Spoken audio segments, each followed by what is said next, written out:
voy a presentarle a Nieves. ¿Por dónde empiezo? O sea, 1985 creación de la página web, es imposible. O sea, es tal el ámbito, los medios en los que te mueves, tu trayectoria. Claro, si comienzas en el tema digital, al final has ido tocando todo. Me comentabas justo ahora, es que ¿cómo no voy a hacer periodismo digital? Es que si no, no haría periodismo, ¿no? Es lógico, pero periodista, comunicador, divulgador, creador de contenidos. Bueno, yo necesito preguntar por la persona, ¿no? Por el personaje, vamos a decir, por ese… con tanto ruido mediático, con tantos inputs, como decimos en marketing, que recibimos todos, ¿cómo descansa tu cabeza? No descansa. No descansa. No descansa, pero es que tampoco es necesario. Es decir, yo si me quedo descansado, como tú dices, me gripo. Como, o sea, te quedas como en el nothing box que decía, ¿sabes? Ese humorista inglés, ¿no? Que dice que los hombres tenemos el cerebro dividido en cajas, tenemos una caja para cada cosa y no se mezclan nunca. Y luego tenemos la nothing box, que es la caja de la nada, que es donde estás cuando estás haciendo así con el mando, ¿no? De la tele sin mirar nada, cuando estás pescando, así, bueno.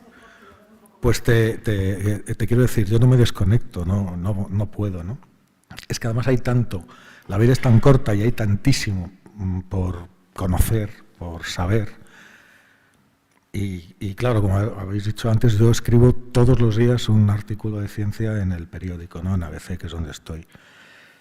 Y eso requiere, lo más importante de todo es, entre toda la inmensa cantidad hay miles de revistas científicas con miles de publicaciones. Eso me requiere estar revisando continuamente. O sea, yo si voy en un taxi voy mirando. Sabes que en el periodismo la selección es básica, ¿no? Seleccionar qué es lo que vas a contar. Entonces encontrar lo hay, ¿eh? Y hay más de uno siempre, pero tienes que buscarlos. Tú a los lectores no les puedes dar cualquier cosa. Hay una serie de temas que ya sabes que les gustan más, y lo mismo pasa en la radio y en la televisión, pero no sé, si se produce un avance espectacular en nuevos materiales, que hay descubren un tipo de cemento que es muchísimo más resistente y que va a hacer puentes que nunca se caen y tal, eso no lo puedes publicar en un periódico porque no le interesa a nadie. O sea, es un avance. Entonces, hace mucho tiempo yo decidí mantenerme. Me encanta la ciencia y me encanta divulgarla, pero digo, ¿y dónde me coloco yo? Porque todo es ciencia, ¿no? Pues decidí colocarme en la frontera, lo cual también es más complicado. La frontera entre lo que sabemos y lo que no, es decir, la punta de la lanza. En las más variadas disciplinas, porque en astrofísica hay una frontera clarísima. En cosmología es el estudio del universo en su conjunto. Hay una frontera clarísima, es decir, no sabemos qué pasó en el instante del Big Bang. Estamos cerca, muy cerca de saberlo, pero no lo sabemos. No sabemos si hubo un antes, no sabemos exactamente cómo terminará, que es de lo que vamos a hablar hoy, pero tenemos pistas para saber cómo va a ser. En paleontología la frontera es cómo se explica que ha habido como 30 o 40 especies humanas y ahora solo queda una, que es la nuestra. O sea, ¿sabes? Esto no estaba preparado, pero me lo acabas de poner en bandeja, porque una curiosidad que yo tenía era, después de estudiar tanto, investigar tanto sobre materia oscura, que es un poco el tema de tu canal de YouTube y de tus estudios, ¿qué opinas sobre la especie humana, el momento en el que nos encontramos? Esa que ha quedado, vamos a decir, seleccionada o que ha pervivido. Pues ahí hay bastantes ideas, ¿no?, al respecto. Estamos en un punto crucial, que es el de nuestra propia supervivencia como especie.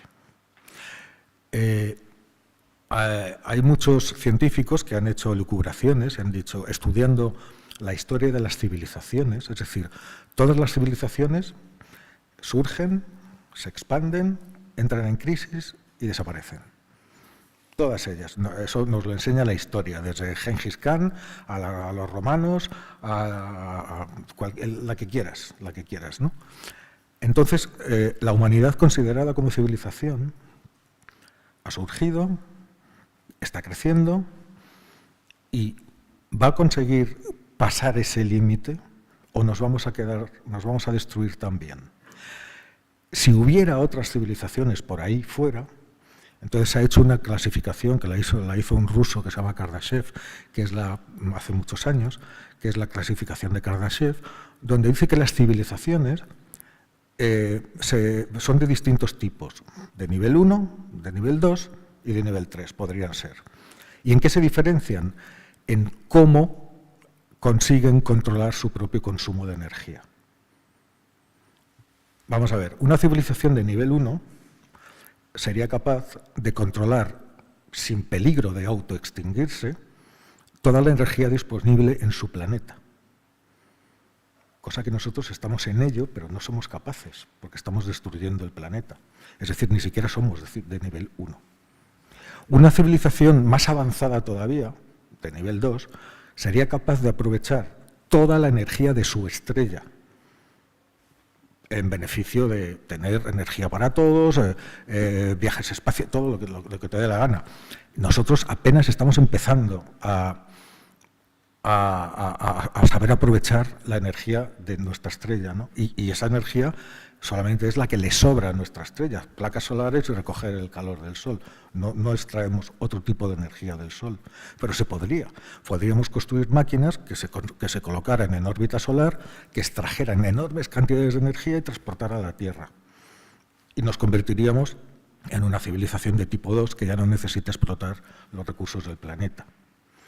Y una de tipo 3 sería todavía más y habría conseguido no solo controlar la fuente de energía que es su propia estrella, sino de muchas estrellas a su alrededor. Es decir, sería una civilización ya galáctica.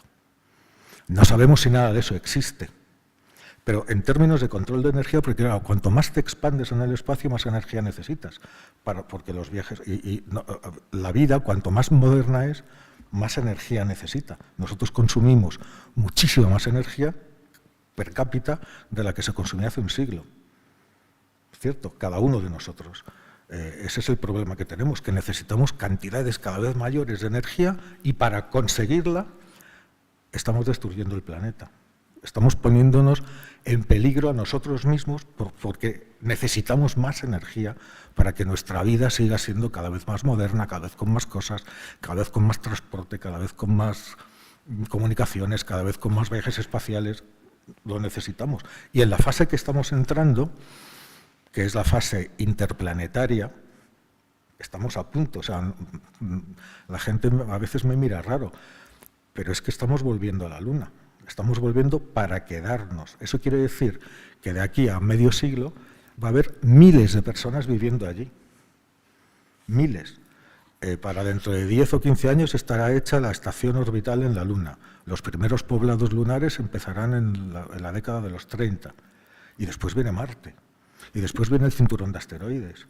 Y toda la parafernalia tecnológica que es necesaria para llegar hasta los asteroides, que como sabéis están en un cinturón que está entre las órbitas de Marte y Júpiter, en el hueco donde debería de haber un planeta, no hay un planeta, hay cientos de objetos, de piedras, desde este tamaño hasta 1000 kilómetros, que es la más grande, que es Ceres, ¿no?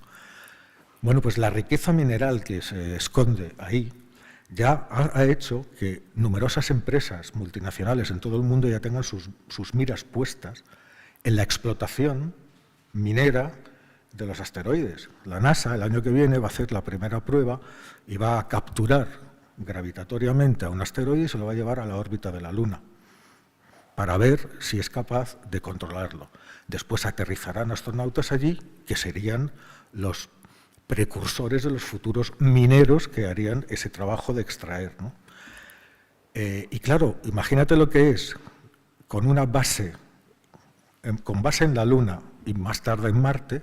La Luna se convertirá en el espaciopuerto de la Tierra para ir a los demás lugares. Todo esto parece ciencia ficción, pero los que ahora tienen 20 años van a empezar a verlo. lo van a ver. El valor económico que hay detrás de eso es incalculable. Es decir, ahora mismo todavía, pues no sé, pues una de las familias más ricas del planeta son los Krupp, ¿no? Alemanes. ¿De dónde vienen? Del carbón, de la industria del carbón. Bueno, pues los que tengan la industria de la energía, el monopolio de las materias primas y de la energía en el futuro, serán los nuevos super extramillonarios. Y esos ya han nacido. Y la tecnología ya está disponible. Entonces, incluso la legislación está disponible. Desde 2016, una de las últimas cosas que hizo el presidente Obama antes de dejar de ser presidente, un par de semanas antes, fue promulgar una ley que pasó muy inadvertida, que es la Space Act, una ley espacial. ¿Y qué dice esa ley? Bueno, pues hasta ese momento, y desde los años 50, pues las Naciones Unidas había dicho, ante la inminencia de la era espacial, de que iban a empezar a haber cohetes por ahí, que nadie podía aterrizar en la Luna y decir que es suya. Es decir, que la propiedad del objeto era de la nación que conseguía posarse allí, ¿no? Bueno, pues la Space Act privatiza eso y dice que cualquier empresa, entidad, institución que tenga, uno, los medios necesarios para llegar y dos, los medios necesarios para explotar los recursos que haya en ese sitio, se los puede quedar, son suyos. No es suya la propiedad del objeto, pero sí de los recursos que explote. Eso, las empresas se han disparado ante esa perspectiva. Mira, hicieron un estudio, ya te digo, hay cientos de miles de rocas de todos los tamaños en el cinturón de asteroides. Algunas incluso, como chocan entre ellas, pues rebotan y algunas nos acaban cayendo encima, ¿no? Como cuando cae un meteorito, pues probablemente venga de allí, pero porque han chocado dos y por pura carambola nos han acertado, ¿no? Pero la mayoría están allí. Pues una simple roca de 50 metros, y te digo que las hay de 200 kilómetros, de 500 kilómetros, de 800 kilómetros, de 1000 kilómetros. Una simple roca de 50 metros tiene un beneficio industrial neto de 500.000 millones de dólares. 500.000 millones de dólares. Y le estaba contando antes a Maya que hay, estos son las rocas hechas, digamos, de roca, que son las condritas carbonáceas, se llaman así porque son muy ricas en carbono, son como trozos de carbón, ¿no? Que están todos unidos por la gravedad, ¿no? Y forman esa especie de conglomerados. A esos me refiero. Esos son el 80%, pero es que luego hay otros tipos de asteroides muchísimo más valiosos, que son los metálicos, los que están hechos de metales, que son fragmentos de los núcleos de antiguos planetas que reventaron. La Tierra tiene un núcleo de hierro de 2.600 kilómetros de diámetro. Si la Tierra mañana reventara, imagínate que explotara en 1000 pedazos, todos esos trozos quedarían convertidos en rocas de todos los tamaños flotando por el espacio y se convertirían en asteroides. Bueno, pues de eso hay. Y hemos encontrado, por lo menos, hemos encontrado muchos, pero hasta ahora el más valioso, que le hemos puesto un nombre que se llama Psique, que es un fragmento, pues también debe de tener unos 500, 600 metros. Solamente esa roca multiplica por 10 el valor de toda la economía mundial. Le han asignado un valor de 10 trillones de dólares. Claro, el que sea capaz de llegar hasta allí y empezar a explotar recursos, y eso lo vamos a empezar a ver, porque la edad, la madurez tecnológica ya está. La ley ya está adaptada. ¿Qué es lo que falta? Empezar a hacerlo. Pero claro, no es tan fácil. Hacen falta muchas más cosas. Hay que sentar las bases. La primera base es la Luna. Ya te digo, necesitamos ese punto de encuentro desde donde partirán las grandes naves. Un carguero espacial que vas a traer lleno de mineral de vete a saber dónde, no lo puedes lanzar desde la Tierra. Porque sabéis lo que es el lanzamiento de un cohete, ¿no? O sea, lanzan un cohete de 60, de 80 metros de alto y lo único que es útil es lo que hay en la punta. Lo demás son motores. Son motores y tanques de combustible.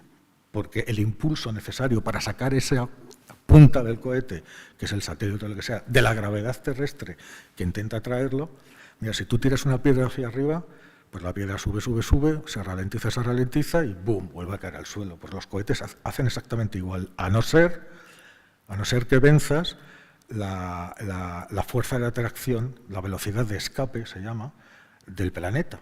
O sea, ¿y cuál es la velocidad de escape de la Tierra? Pues exactamente 11,4 kilómetros por segundo. Es decir, si tú consigues tirar una piedra a más de 11,4 kilómetros por segundo de velocidad, no va a volver a caer. Sigue subiendo, se escapa y se va al espacio. Los cohetes hay que acelerarlos hasta esa velocidad. Y claro, para acelerar cualquier cachito necesitas 60 metros de tanques de combustibles, unos motores gigantescos. Habéis visto todos despegar un cohete, ¿no? Pues imaginaros, y para hacer eso, imaginaros para lanzar todo un carguero espacial, con una tripulación a bordo, con almacenes gigantescos para llenarlos de material y hacer rentable el viaje. Eso es impensable. Amigo, esas naves se ensamblarán y saldrán de la Luna directamente, porque en la Luna hay 6 veces menos gravedad. 6 veces menos. Es decir, puedes construir naves 6 veces más grandes y lanzarlas por una fracción de lo que te cuesta lanzarlas desde aquí. No es operativo hacerlo desde aquí. La cuestión, y vuelvo al origen de lo que me preguntabas, llegaremos. Es decir, hay grandes amenazas en el camino, ¿no? en nuestra trayectoria hacia un futuro más despejado. Tenemos que ser capaces de no morir en el intento. Y lo que estamos haciendo con el planeta, el calentamiento, estamos viendo, nuestra obsesión por obtener más energía está provocando un desequilibrio climático que puede acabar con la vida en la Tierra y puede acabar con todos nosotros. Si somos capaces de sobrevivir a eso, tendremos un futuro despejado hasta la siguiente fase. Quizá lleguemos a ser una civilización del tipo 1. Es posible que en el futuro incluso lleguemos al tipo 2. Y dentro de miles y miles de años, si es que sobrevivimos tanto, podremos incluso llegar al tipo 3. Porque ahora es donde te lanzo yo la pregunta, ¿va a dar tiempo? ¿Tiempo a qué? Antes del fin del universo. Sí. A ver, sí. Si quieres con esto empezamos, ¿no? Claro, es que, a ver, el fin del universo va a llegar, porque es que todo se acaba. Todo se acaba. Nacemos sabiendo que nos vamos a morir. Y como ponía en el prólogo, que no sé si lo habéis leído, pues la vida no es más que un paréntesis muy breve en medio de 2 tiempos infinitos. En el pasado había un tiempo infinito durante el que todavía no existíamos, y en el futuro hay un tiempo infinito en el que ya no existimos, ni nunca más volveremos a existir. O sea, tenemos ese cachito de en medio, ¿no? Entonces, ese cachito de en medio es muy variable. Por ejemplo, pues para una mariposa es un día, para una persona son 70, 80 años, para un árbol pueden ser 400 años, pero también le llega. O sea, sigue siendo un tiempo muy pequeño comparado con los 2 infinitos entre los que está, en los que no existía. No hay más que echar un vistazo a la historia de la vida en el planeta, ¿no? Los primeros fósiles que tenemos que los científicos han encontrado en la Tierra tienen ni más ni menos que 3.760 millones de años, casi 4.000 millones de años.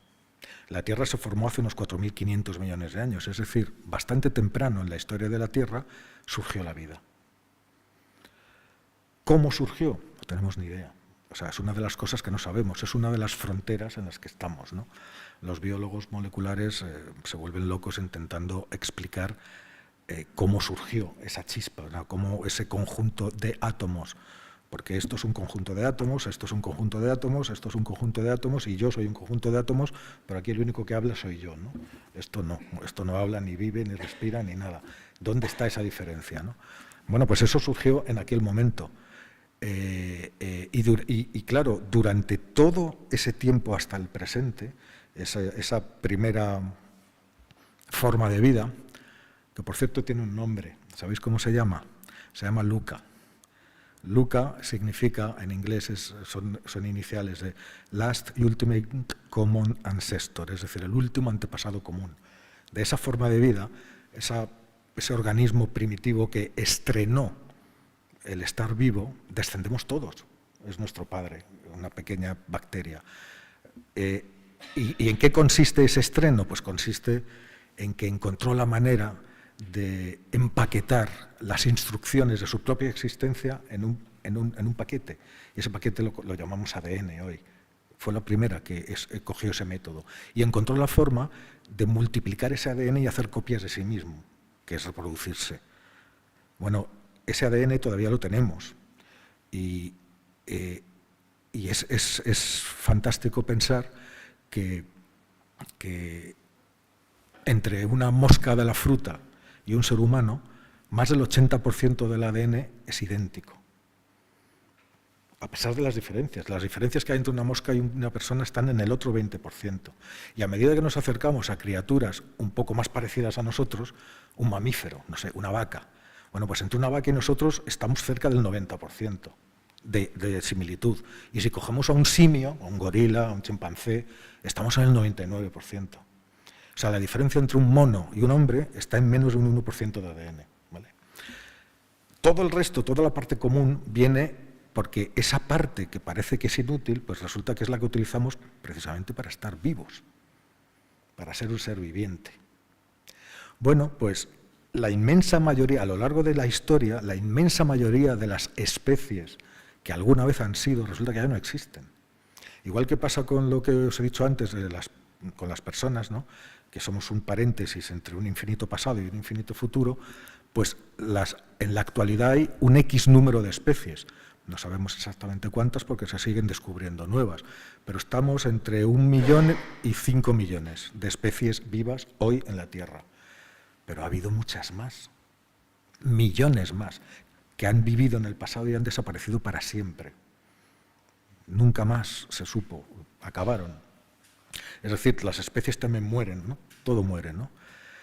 Y no solamente la vida, sino que también este razonamiento vale para todo. Es decir, los continentes se van erosionando y se destruyen y surgen nuevos. Las montañas surgen.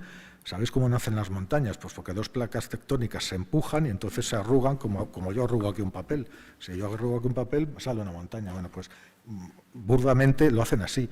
Pero es que después los agentes atmosféricos, la erosión, el viento, las lluvias, los millones de años, esas montañas, ¿cómo distinguir una montaña joven de una montaña vieja? Pues una montaña joven, como pueden ser los Alpes, verás que tiene picos muy puntiagudos, rocas muy marcadas, y eso se va erosionando y se convierte, pues como lo que tenemos los montes en Galicia, ¿no? Que son todos redondeados, suaves, consumidos, y acaban desapareciendo también las montañas. Y claro, en lo que hoy quería hablaros es extender un poco este razonamiento y extenderlo en 3 frentes, ¿no? En 3 niveles, que es nuestro planeta, nuestra estrella, y, al final, nuestra galaxia y por ende, el universo entero, ¿no? Sufre exactamente el mismo tipo de proceso. Lo que pasa que, igual que una mariposa vive un día y un árbol vive 400 años, pues la Tierra vivirá miles de millones de años. La estrella, nuestro Sol, vivirá muchos miles de millones de años. Y el universo vivirá muchísimos más miles de millones de años. Pero es que al final se va a terminar exactamente igual. No hay remedio a eso, ¿no? No lo veremos, ni nosotros. Probablemente no haya ni un solo ser humano en aquel momento lejano y ojalá que no haya nadie para verlo, ¿no? Pero llegará. Entonces, empezamos con la Tierra, ¿no? La Tierra, nuestro planeta, nació, o sea, ¿quién nos dio vida? Nos dio vida el Sol. Existimos como planeta gracias al Sol. Hace cerca de 5.000 millones de años, una nube gigantesca de hidrógeno y otros materiales sembrados por supernovas, estrellas que han explotado y que las estrellas van fabricando los materiales, ¿no? Al principio solo había hidrógeno y las estrellas en sus corazones nucleares van fabricando todo lo que es más pesado que el hidrógeno, toda la tabla periódica de los elementos. Van fabricando helio, calcio, carbono, litio, hierro, y cuando explotan todos esos materiales los reparten, los salpican por el espacio, de manera que la siguiente nube de hidrógeno con esos materiales que la gravedad comprime para crear una estrella, pues ya los lleva incorporados. Las estrellas de primera generación, las que surgieron solamente poco tiempo después del Big Bang, solo tenían un material a su disposición, el hidrógeno, que fue lo único que el Big Bang creó. No había otro tipo de material, más que el hidrógeno y un poco de helio, nada más. A medida que nacen las estrellas y van creando estos materiales, van explotando y van sembrando materiales más pesados, pues nacen estrellas de segunda, de tercera generación, que ya incorporan todos esos materiales y entonces pueden tener planetas sólidos, como es el caso de nuestro Sol. Nuestro Sol es una estrella por lo menos de tercera generación, es posible que de cuarta. Es decir, se está aprovechando la nube molecular de la cual salió el Sol. Las estrellas se forman porque hay una nube muy grande de gas, fundamentalmente hidrógeno, que incluso hoy sigue siendo el 99% de lo que hay en el universo, es hidrógeno, pero salpicada con los restos dejados allí por las explosiones de antiguas estrellas, que todos los materiales que habían ido fabricando los regaron por ahí, y entonces esa nube ya lo incorpora. Hace 5.000 millones de años el Sol, la nube se va haciendo más pequeña. ¿Por qué? Porque la gravedad va aplastando. ¿Y qué ocurre cuando comprimes un gas? Que se calienta. Y entonces, como lo que más hay es hidrógeno, pues se va calentando. ¿Y cuál es la temperatura de fusión del hidrógeno? 10 millones de grados. Cuando el centro de la nube, que es donde se concentra todo el calor, alcanza 10 millones de grados, ¡boom!, se produce un milagro. Se enciende el horno nuclear. Empieza a quemar hidrógeno. El horno nuclear, nace una estrella. Entonces, al nacer esa estrella, al empezar a quemar, ¿qué es lo que hace? Envía una potencia muy fuerte hacia afuera. La nube, la gravedad, que es la reina del universo, sigue intentando aplastar, pero de repente se encuentra con esa fuerza contraria que intenta evitar, porque empuja hacia afuera. Entonces, tenemos a la gravedad empujando hacia adentro y a la fuerza nuclear empujando hacia afuera. El perímetro de la estrella es donde esas dos fuerzas se equilibran, empatan. Esta aplasta, esta saca. Mientras esta pueda seguir sacando, la gravedad se queda parada allí. Y ese límite es una estrella. Los materiales de los que se ha formado la estrella, lo que sobra, debido a que esa estrella ya es una cosa grande y tiene mucha gravedad, la gravedad es una fuerza acumulativa, cuanto más grande es una cosa, más gravedad tiene, pues todos los materiales que han sobrado los atrae y entonces van formando como un anillo alrededor de la estrella recién nacida. Y claro, los materiales de ese anillo se van concentrando en pequeñas bolas, en pequeñas pelotitas, que resulta que son los planetas. La estrella alumbra de esta manera a sus planetas. Y claro, el Sol hizo eso hace unos 4.500 millones de años, que fue cuando se empezaron a formar los planetas de nuestro sistema solar. Pero claro, el Sol nos dio la vida, nos formó, pero el Sol va a acabar con nosotros también, porque el Sol, como veremos enseguida, tampoco es eterno, también se va a terminar. Y evidentemente, en cuanto se termine el Sol, nosotros no tendremos ya nada que hacer. ¿Qué le pasa al Sol? ¿Qué le va a pasar al Sol? Bueno, el Sol está quemando hidrógeno, porque le pasó eso que os he contado. Entonces, dentro de este perímetro hay unas reservas de hidrógeno, una cantidad, y el Sol está utilizándola. Ese es el combustible que tiene, no puede tener más. Ese es el que tiene. Cuando termine con ese combustible y está a la mitad, ahora ha gastado la mitad, es decir, ha vivido cerca de 5.000 millones de años, pues le faltan otros 5.000 millones para acabar con el hidrógeno. Cuando consuma todo el hidrógeno que tiene disponible dentro de su límite, se produce una crisis. Es decir, el horno nuclear ya no tiene combustible, se apaga. Se apaga. Pero ¿qué es lo que ha estado haciendo durante todos estos 5.000 millones de años? Como es un horno de fusión, ha estado fusionando átomos de hidrógeno. ¿Y qué sucede cuando fusionas un átomo de hidrógeno con otro átomo de hidrógeno? Pues que tienes un átomo de helio. Dos átomos de hidrógeno los juntas y tienes uno de helio. Y helio es el siguiente elemento de la tabla periódica después del hidrógeno. El hidrógeno es el más simple y después viene el helio. ¿De acuerdo? Así es como las estrellas crean los materiales. Entonces, ¿qué pasará? Pues bueno, el Sol se le apaga el horno, porque ya no le queda hidrógeno, pero muy disperso, no suficiente como para mantener el horno. Se acaba la fuerza que empuja hacia afuera. La gravedad nunca para. Entonces gana la batalla temporalmente y vuelve a comprimir al Sol, lo vuelve a aplastar, lo vuelve a hacer cada vez más pequeño. Pero al hacer eso lo sobrecalienta otra vez. Y esos 10 millones de grados que sirvieron para empezar a quemar hidrógeno se convierten en 15, en 20, en 30, en 40. Y cuando llegan a 100 millones de grados, resulta que esa es la temperatura de fusión ¿de quién? Del helio que ha estado fabricando. Es decir, el Sol ya no le queda hidrógeno, pero tiene una enorme reserva de helio porque la ha estado fabricando durante 5.000 millones de años. Total, el horno se vuelve a encender a 100 millones de grados y en lugar de hidrógeno está quemando helio. Y los átomos de helio, cuando se juntan, crean lo siguiente, que es litio. ¿Vale? Pero bueno, eso lo dejamos ahí. ¿Qué sucede en el momento que se vuelve a encender? Pues la gravedad se lleva un susto porque dice, uy, ¿qué ha pasado aquí? Otra vez otra fuerza gigantesca de tal. Y como el Sol será en aquel momento mucho más pequeño de lo que era ahora, cuando se encienda de nuevo su núcleo, rebota y se hace mucho más grande, gigantesco. Porque además no es lo mismo quemar hidrógeno que quemar helio. Quema hidrógeno y es un Sol amarillo como el que nosotros tenemos, ¿no? Quemas helio y te conviertes en una estrella roja. Y como el rebote es tan grande, en una gigante roja, porque el Sol en aquel momento, su rebote, esa fuerza del horno recién recuperado, hará que su perímetro aumente, su tamaño sea mucho mayor del Sol que tenemos ahora. ¿Y hasta dónde va a llegar ese tamaño? Bueno, hay bastantes cálculos, se han estudiado muchas gigantes rojas, cómo se comportan y cómo lo han hecho. Esto es muy interesante, a ver si me acuerdo de hacer un pequeño paréntesis.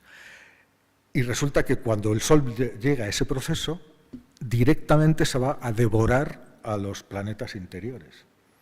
O sea, hay 8 planetas, más Plutón, que a mí me gusta seguirlo considerando planeta, pero 8 en el sistema solar, y los primeros, el más cercano es Mercurio, luego viene Venus, luego viene la Tierra, y luego Marte, luego Júpiter, y luego Saturno, etc.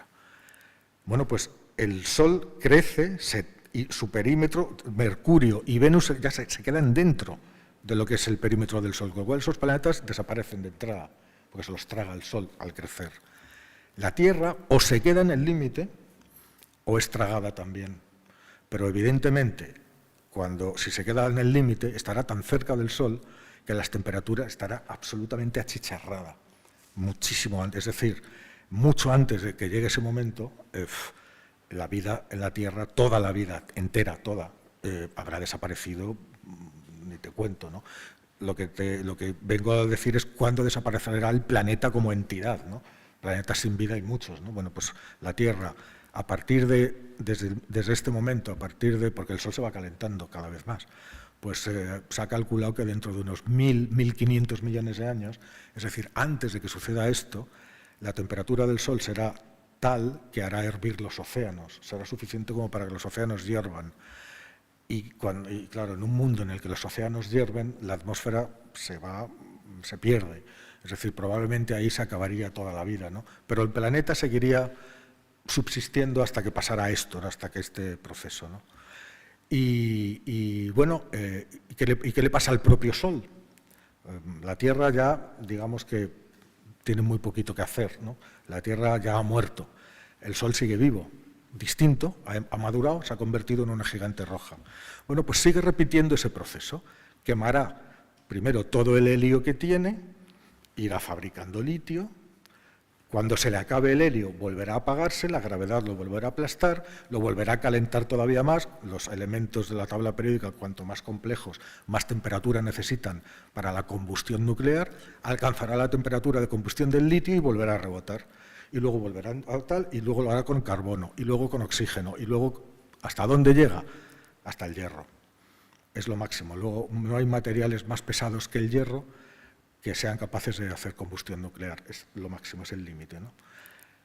Claro, la diferencia entre el hidrógeno del principio, que es el más simple de los átomos, solo tiene un protón y un único electrón dando vueltas, una bolita con otra bolita girando.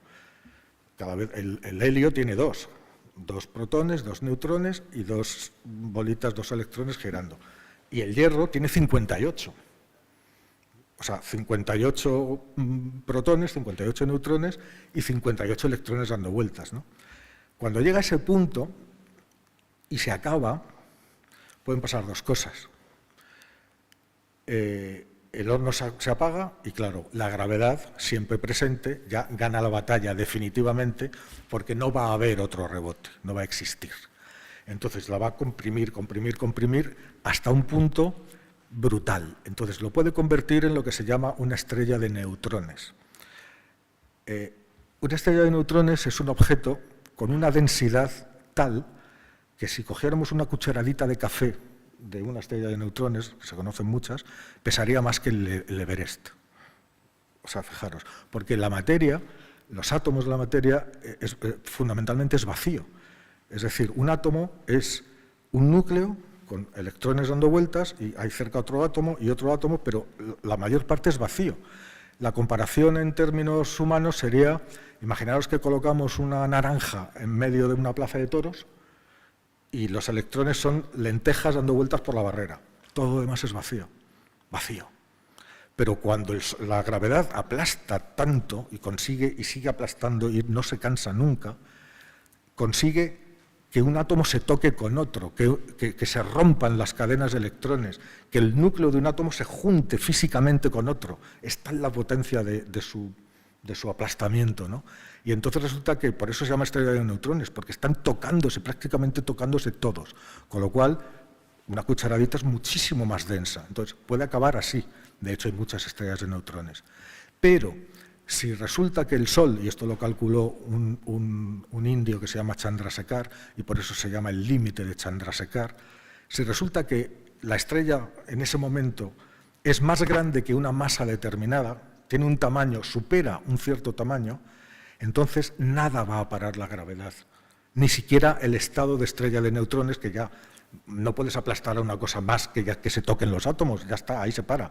Pero si la masa superó, cuando la estrella estaba viva, digámoslo así, el límite de Chandrasekhar, que es 1,4 masas solares, entonces ni siquiera la estrella de neutrones va a poder frenar a la gravedad, que va a seguir aplastando la estrella, incluso cuando los átomos ya se están tocando unos con otros. ¿Y ahí qué pasa? Se produce un colapso, se viene todo abajo, se desploma y surge una explosión brutal, que es una supernova. Y en el centro, donde estaba la estrella de neutrones, se produce un agujero en el espacio-tiempo, en el tejido espacio-temporal, que es el tejido del universo, y eso es un agujero negro. Es decir, se produce una rotura. ¿Qué sucede entonces? La supernova, de un golpe, salpica todos los materiales que había estado acumulando la estrella, que había estado fabricando, y deja un agujero negro en el medio, ¿no? Ahí se ha muerto la estrella. ¿Qué es lo que queda? Con suerte queda un agujero negro, o con suerte queda una estrella de neutrones, que es un agujero negro es todavía más denso que una estrella de neutrones. O sea, si la gravedad de una estrella de neutrones es bestial, porque una estrella que tenía un diámetro como de varios millones de kilómetros, cuando se ha convertido en una estrella de neutrones, tiene toda la masa que tenía esa estrella de millones de kilómetros comprimida, porque los átomos están tocándose unos con otros, en apenas 4 o 5 kilómetros. O sea, es una bola absolutamente densa, con una gravedad equivalente a la de toda la estrella, pero comprimida ahí, en esa pequeña cantidad de masa. Y cuando se convierte en un agujero negro, es un punto que tiene toda la gravedad, es decir, tiene una gravedad que tiende a infinito. A infinito. Bueno, pues ahí se acaba nuestra estrella, ¿no? Y queda un agujero negro. ¿Qué sucede? ¿Todas las estrellas van a acabar así? Pues sí, todas las estrellas van a acabar así. ¿Y dónde están las estrellas? ¿Dónde viven las estrellas? Pues viven en unos conjuntos de estrellas mucho más numerosos que son las galaxias. Nosotros vivimos en una galaxia que es la Vía Láctea. Habréis visto imágenes, una espiral preciosa, ¿no? Bueno, pues esa espiral resulta que está hecha por entre 200.000 y 400.000 millones de estrellas individuales, como el Sol, la mayoría de ellas con planetas. Y se mantienen unidas por dos cosas. Porque en el centro de todas las galaxias hay un gigantesco agujero negro. Este del que os he contado, este agujero negro del que os he hablado, es un agujero negro de masa estelar. Es decir, una estrella que se convierte en un agujero negro. Y la masa de ese agujero negro pues puede ser una vez, depende de cómo fuera de grande la estrella. Si la estrella era el doble que el Sol, pues es un agujero negro de 2 masas estelares. El Sol se toma como referencia, o de 4 masas solares o de 7 masas solares, pero uno más grande. Pero los agujeros negros que hay en los centros de las galaxias, imaginaos la gravedad que tiene eso. Bueno, el que hay en el centro de la nuestra tiene 4 millones de masas solares. Es decir, hacen falta 4 millones de soles para igualar la masa que tiene ese agujero negro. Su poder gravitatorio mantiene todo en órbita. De hecho, los brazos espirales giran alrededor del centro de la galaxia. La Tierra, con el Sol, con todo el sistema solar, da una vuelta completa a la galaxia cada 230 millones de años. Lo cual nos hace pensar también que, y fijaros, ¿desde cuándo estamos estudiando astronómicamente a la Tierra? ¿Desde hace 500 años? Pues fijaros el cachito de órbita que hemos hecho en 500 años, cuando tarda 230 millones de años en dar una vuelta completa. Es decir, no tenemos ni idea de lo que hay ahí delante.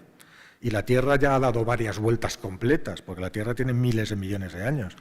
Pero nosotros hemos experimentado nada, una pequeña parte. Vete a saber, a lo mejor, como sabemos también que en la Tierra ha habido etapas de enormes extinciones masivas, en los que un porcentaje muy grande de toda la vida del planeta se ha desaparecido de repente, pero estoy hablando del 70, del 80, hasta del 90% de la vida. Ha habido 5 grandes ocasiones en que la vida estuvo a punto de desaparecer del planeta.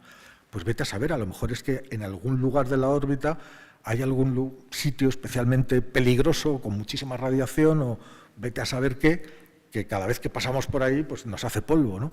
Pero no tenemos manera de saberlo porque no tenemos el tiempo ni la experiencia. Lo que os quería decir antes es os dije antes que las mariposas viven un día, ¿no? Pues lo que nosotros hacemos con las estrellas, ¿cómo podemos saber esto, ¿no? Con tanto de objetos que viven miles de millones de años, cómo van a ser, y galaxias que viven, estamos manejando, nosotros no vivimos nada, ¿no? Pues imaginaros que una mariposa que solo vive un día quiere hacer un estudio sobre el ser humano. Claro, una mariposa no tiene conciencia, vive un día, ¿vale? Y en ese día pasa lo que pasa, o sea, ni siquiera es consciente de las estaciones, por poner un ejemplo, ¿no? Y para el humano, pues debe ser una cosa gigantesca y que está exactamente igual cuando nace y cuando muere la mariposa. Pero una mariposa más lista que las demás se da cuenta de que hay humanos de distintos tamaños y que a lo mejor eso resulta que los pequeños resulta que son críos, ¿no? Y que los medianos son adolescentes y que los más altos son adultos. Y los hay, fíjate, este parece que está más envejecido que este otro. Entonces lo que hace es coge un catálogo de humanos que van desde los bebés a los niños, a los adolescentes, a los jóvenes, a los maduros, a los adultos y a los ancianos. Y tiene 8 humanos diferentes que están en cada categoría, en cada momento de la vida de un humano. Y aunque viva solamente un día, va y te hace el estudio de cómo evoluciona un ser humano. Nosotros con las estrellas hacemos lo mismo. Somos la mariposa ahí. Es decir, lo único que podemos hacer es comparar y ver cómo se comporta, que hay estrellas que están naciendo, estrellas recién nacidas, estrellas muy, muy, muy jóvenes, estrellas ya bastante maduras, estrellas en el final de sus vidas y estrellas muertas, como una estrella de neutrones, ¿no? Y podemos trazar, podemos ver de qué está compuesto, cuáles son las energías, y podemos trazar la trayectoria de una estrella, que aunque dure miles de millones de años, lo hacemos juntando múltiples ejemplos de estrellas idénticas o compuestas de lo mismo, porque hay estrellas compuestas de muchas cosas. Entonces tú puedes crear familias y ver cómo se comporta cada familia de estrellas y cómo evoluciona. Hay muchos tipos de estrellas. La nuestra es una estrella, el Sol es una estrella de la serie, de una enana amarilla. se llaman Ana María. Hay enanas rojas, hay enanas blancas, hay enanas negras, hay enanas marrones, hay gigantes rojas, hay gigantes azules, en fin, hay una variedad de familias estelares gigantesca, ¿no? Pero todas ellas, tú coges estrellas de esas mismas características que quieres estudiar, estrellas diferentes en momentos diferentes de su evolución, y tienes la vida de una estrella desde que nace hasta que muere. Y entonces es así como podemos saber cómo va a terminar nuestra estrella, ¿no? O nuestra galaxia. Bueno, pues os decía, las galaxias también se acaban, porque igual que la estrella cuando nace tiene su ración de combustible, ya sea hidrógeno, y luego ella se fabrica el siguiente y el siguiente y el siguiente, pero llega un momento en que ya no, que es el hierro, pues la galaxia también tiene su ración de combustible. Resulta que también tiene su ración de combustible, que es una cantidad gigantesca de hidrógeno. Sabéis que hay en todas las galaxias, en la nuestra, por supuesto, hay regiones de alumbramiento estelar, semilleros de estrellas. Es una cosa maravillosa de ver las imágenes. No sé si habéis visto las imágenes del James Webb, las últimas. Bueno, pues buscarlas, porque hay enormes nubes moleculares en cuyos corazones están en las zonas más densas, es decir, donde la gravedad actúa más, están naciendo nuevas estrellas. Y estas enormes y gigantescas nubes, que tienen años luz de tamaño, vemos cómo las estrellas nacen en su interior, y cuando han nacido, la nube las expulsa, como si fuera una bola que sale una estrella recién nacida, y se monta sus planetas y se monta lo que tal. Entonces, la galaxia va fabricando. ¿Cómo lo hace? Pues moviendo, gracias al agujero negro, moviendo todos los gases y todos los elementos que tiene a su disposición, y actuando con la gravedad a favor, pues se van generando nuevas generaciones y nuevas generaciones de estrellas. ¿Qué sucede? Los astrónomos ya se han dado cuenta de que en nuestra galaxia, por ejemplo, en la actualidad, está fabricando un 80% menos de estrellas de las que fabricaba hace unos pocos miles de millones de años. Es decir, la tasa de nacimiento de nuevas estrellas ha disminuido muchísimo, casi un 80%. Nuestra galaxia es muy vieja, se formó hace unos 5.000, 6.000 millones de años, 6.000 y pico miles de millones de años. Y al principio era, pues como todo joven, pues, absolutamente formando millones de estrellas continuamente, o sea, todos esos gases turbulentos mezclándose, juntándose, calentándose, haciendo nuevas estrellas, todo eso ordenándose, el agujero negro central creciendo, haciendo que todo tuviera un sentido, y al final la galaxia madura, adquiere su forma, todo se ordena, y claro, esa tasa tan enorme de fabricación estelar va disminuyendo, porque también se va quedando sin combustible. A diferencia de las estrellas, las galaxias pueden intercambiar combustible, porque es un proceso muy curioso, porque las galaxias, la nuestra, no está sola, no viaja sola, forma parte de un grupo. La galaxia se mueve, todo se mueve en el universo, y nuestra galaxia también entera viaja con todas sus estrellas a cuestas, ¿no? Pero viaja dentro de un grupo de unas 15 o 20 galaxias que se llama grupo local. Resulta que nuestro grupo de galaxias, y fijaros en la dimensión de lo que estoy hablando ya, o sea, nosotros estamos dentro de una galaxia que somos un puntito invisible dentro de nuestra galaxia, pero es que nuestra galaxia viaja en un grupo de otras 15 o 20. Cerca en términos cósmicos, hay otros grupos de galaxias que viajan junto al nuestro, como pequeños rebaños, ¿no?, de galaxias que van en la misma dirección. Y claro, en el universo nada se mueve si no hay algo que lo atraiga. Y hay un supergrupo gigantesco de miles y miles y miles de galaxias cuya enorme gravedad está haciendo que todos los grupos locales, como el nuestro, vayan hacia allí y se van a acabar integrando allí. Si nosotros vemos eso, si somos capaces de hacer el zoom como un Google Maps al revés y nos elevamos más todavía, veremos que todos esos grupos de galaxias, hablo de grupos, no de galaxias individuales, están formando una línea de luz, una línea luminosa rodeada de negro, de vacío. Y están como en un río de grupos de galaxias que se dirigen hacia una zona mucho más densa donde hay muchísimas más. Y si echamos más para atrás, vemos que esa línea y ese grupo denso, muy denso, hay otras líneas que llegan de todas direcciones y que llegan al mismo punto. Y si echamos un poco más para atrás, vemos que vienen de otros grupos, otros nodos, y forman como una especie de telaraña en la que en las telarañas están los nodos donde se cruzan las líneas, son grupos muy densos de galaxias. Y las propias líneas, esas líneas, los hilos de esa telaraña cósmica, son ríos de cúmulos, de grupos de galaxias, unos en fila de otros yendo, todos en la misma dirección. Claro, darnos cuenta desde nuestra mínima posición en el universo de que esto es así, pues sería lo equivalente a que una bacteria se diera cuenta de que vive en un planeta.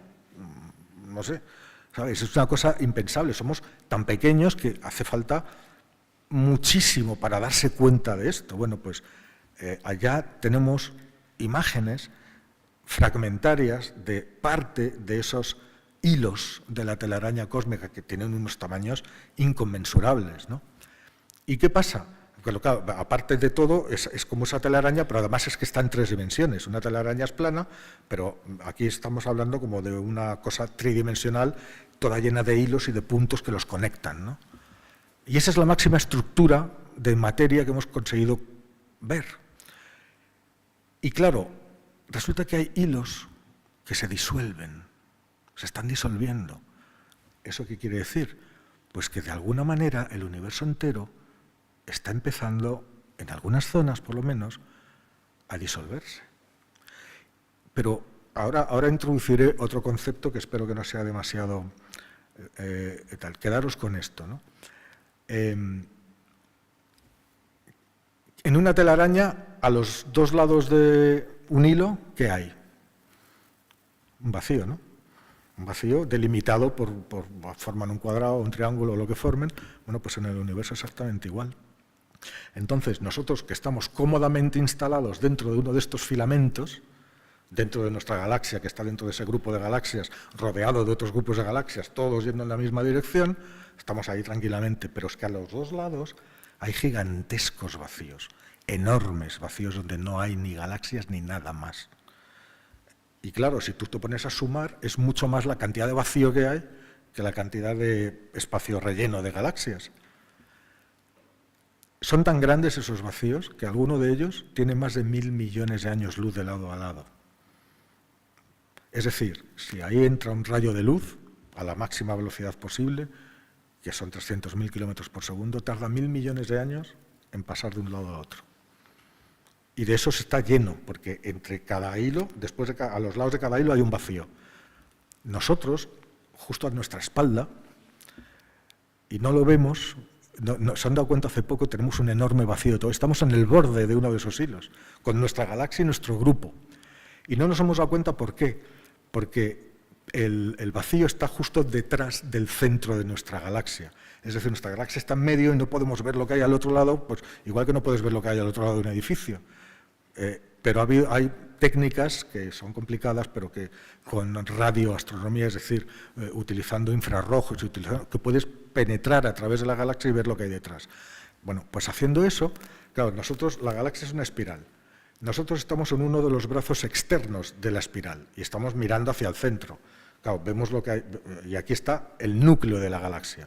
El núcleo de la galaxia es la zona más densa, donde más cantidad de estrellas hay, porque la gravedad del agujero negro atrae todo y ahí, vamos, si viviéramos en una estrella alrededor del centro de la galaxia, las estrellas serían tan numerosas que su brillo se tocaría uno con otro y tendríamos un cielo siempre iluminado.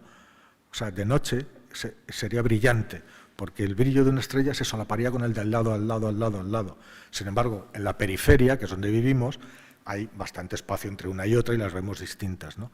Pero claro, todo eso es un muro y no nos permite ver, hasta hace poco, qué es lo que hay al otro lado. Bueno, pues al otro lado hay un vacío de estos enormes que está justamente detrás, ¿no? O sea que, fijaros, ¿no?